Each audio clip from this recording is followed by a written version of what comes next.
a sewing business? Let's talk about it. What do you really want to do? Do you want to do custom clothing? Do you want to do alterations? Do you want to do bows, hair accessories, or even dog clothes? What is your niche? What do you really want to specify in? And if at this point you're wondering, is it worth it? Is sewing worth it? There's a lot of people that don't take value to that, okay? Get me by experience.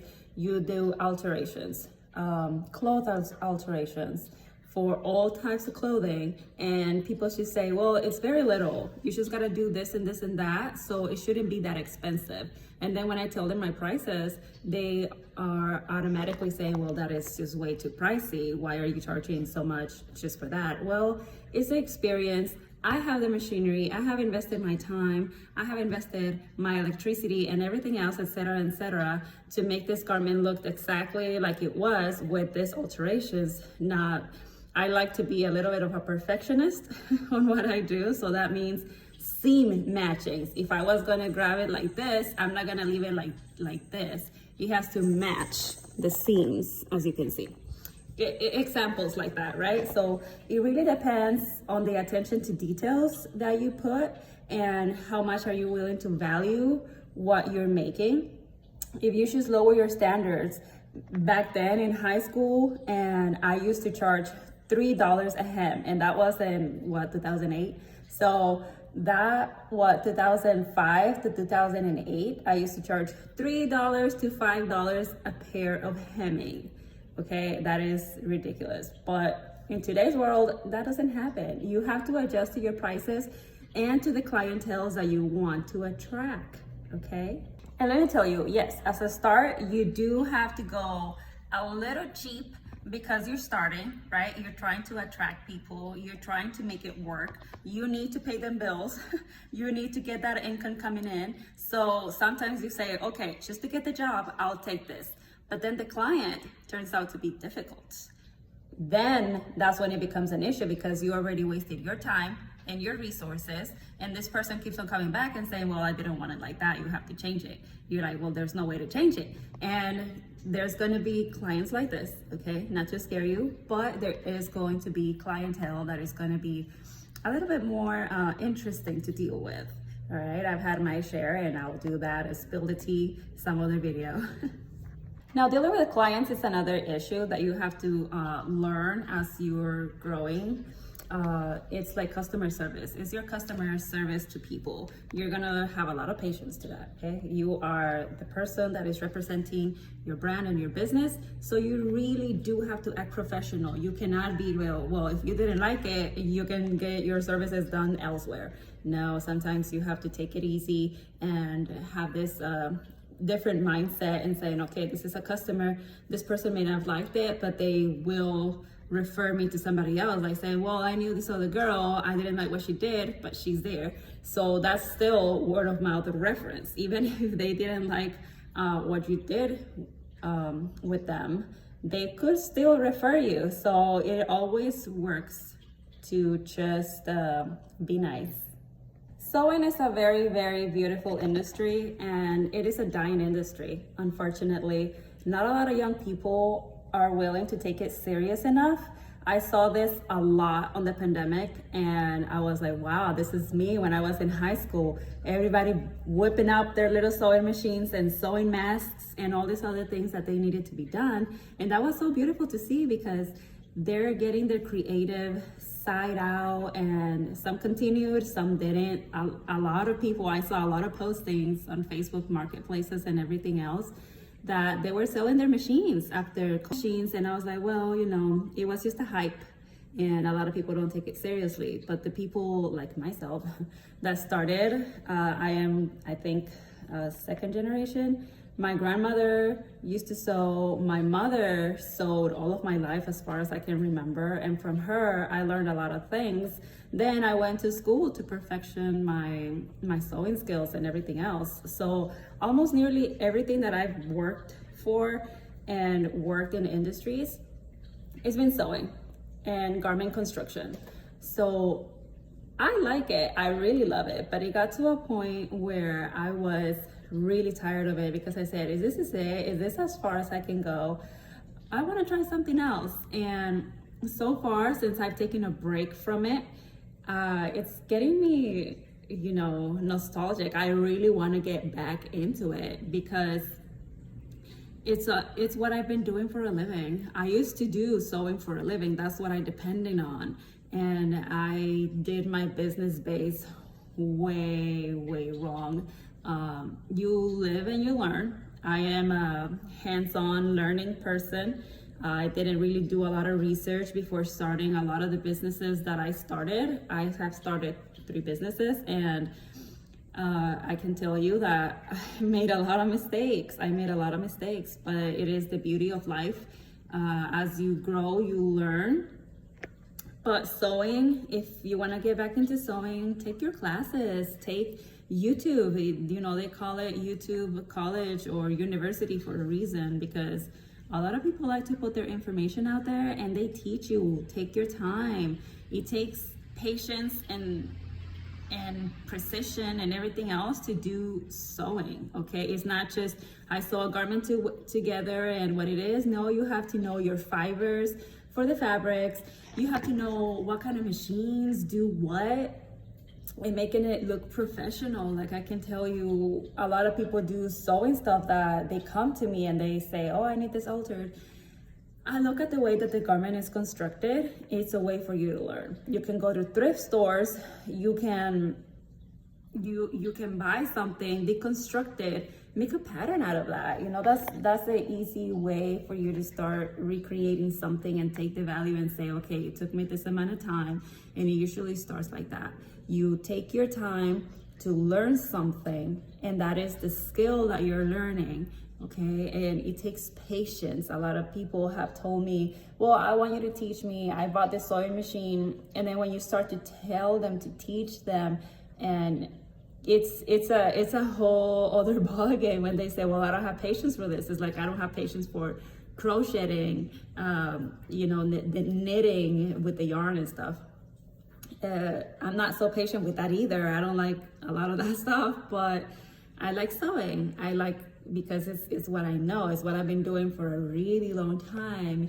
It is a skill. It is a skill that you get to learn to appreciate, and you get to learn to love. You get to create whatever you want.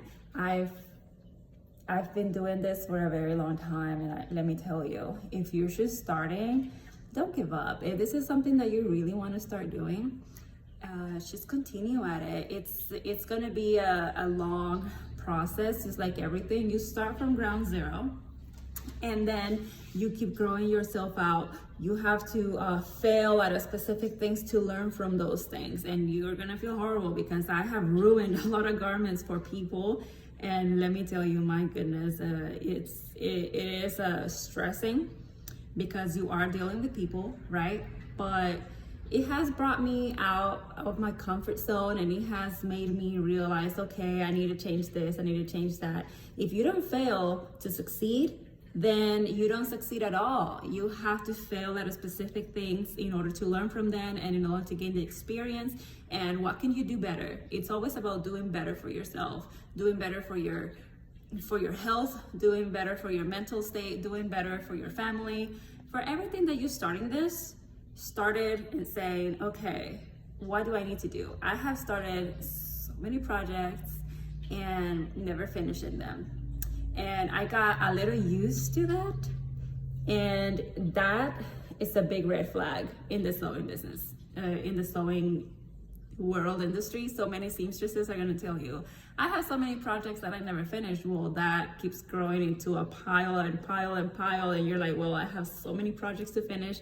That just brings more stress to you, and you're saying, I have so many things to do. So your mind starts to get cluttered, and you get to stress over things that you don't even need to do, but you didn't finish. So that lingers and lingers and lingers there. So that's a big no-no for me, in saying, if I'm not going to finish it, I'm not even going to start it. So I'd rather just do something else that I will finish really quick, that will give me a sense of accomplishment. Because if you don't set goals for yourself at the beginning, sewing takes time, okay? It takes time. Just like detailing a car, painting a car, it has a process, it has steps that they need to do. I don't know the steps, but I'm saying it needs steps before it gets that new fresh paint of coat, a fresh coat of paint. So it's like sewing. You need to start by, first of all, if you're gonna create something from scratch, start if you're a business or with yourself, what do you want? What do you want, right? So if it's a dress and everything else, if it's a dress that they're making, and it's just an example, if it's a dress, okay, what do you want? What are you looking for? Not what do you want. What are you looking for? And by when do you need it? Are my first two questions, okay? This may help you. You may take notes to this or something, but that's the first two things that I ask a person. I say, okay, so what do you want? What are you looking for? When do you need it by? By when? Okay, and then we go from there. I then ask, okay, is it for you? Is it for somebody else? And then they tell me, okay, it's for me. Okay, good. What size are you? Then we begin by taking measurements, and then I tell them my quote. I say, this is an approximate of my quote, okay? You're like, I'm gonna need, another thing is, it's like after that, it's like you tell them your price, you tell them your quoting, and if they agree to that, okay, and you start from there. But it is a process, it's the beginning steps. And then from there, it starts everything from your behalf, okay? The client and the clientele base of how did I start to learn the process to make it work for me is that I actually ask for 50%, 50% and 50%. So 50% down for whatever it is. Say it's $20. Say I need half of it, $10 to start with. That is a confirmation that the person really wants to continue with the project. And then for the fitting, when they come for a fitting, then you take 30% more, okay? So you take 30% more when they come for that first fitting. So that way, when they come to pick up their garment at the last, when you're finished and they come and they try it on and everything fits perfect, you just take the other 20%. That's the way that I do it.